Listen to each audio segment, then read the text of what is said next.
Hi everyone. I just want to do a quick review of the 45-45-90 triangle problem solving before you do your next assignment. So let's just recall when we have a 45-45-90, each of the legs are equal in measure, and the hypotenuse is just taking the leg and multiplying by root 2. So to go from the leg to the hypotenuse, I'm getting bigger. I'm going to take the leg and I'm going to multiply by root 2. To go from the hypotenuse to the leg, which is going big to small, I'm going to take the hypotenuse and divide by root 2, making sure I multiply by my fancy 1 to get rid of the radical in the denominator. So let's take the first example.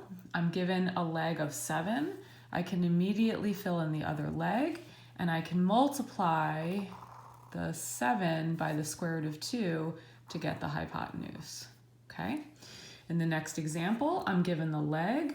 I can fill in the other leg because they're identical, and I'm gonna multiply by the square root of 2 to get the hypotenuse. Only this time, I'm multiplying 3 root 3 times the square root of 2, and we know numbers multiply numbers, radicals multiply radicals. This is 3 square root of 6.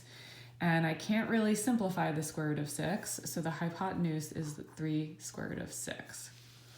Next example, I'm given a hypotenuse, and I have to go down to get the leg, which is smaller. So I'm going to take my 5, divide by root 2, being very careful to multiply by my fancy 1. Multiplying the numerators, I have 5 root 2 over the square root of 4, right? But we know the square root of 4 is 2. So each of my legs is 5 root 2 over 2. So 5 root 2 over 2, 5 root 2 over 2.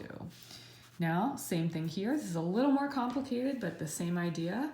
If my hypotenuse is 5 root 3 and I need to find the legs, I need to divide by the square root of 2 to go down in size. So 5 root 3 divided by the square root of 2. And I have to rationalize multiplying by my fancy 1, okay? Now we can handle this. We're just going to multiply the numerators. So radicals multiply radicals, numbers multiply numbers. This becomes 5 root 6 on the numerator over the square root of 4. And again, we know the square root of 4 is 2.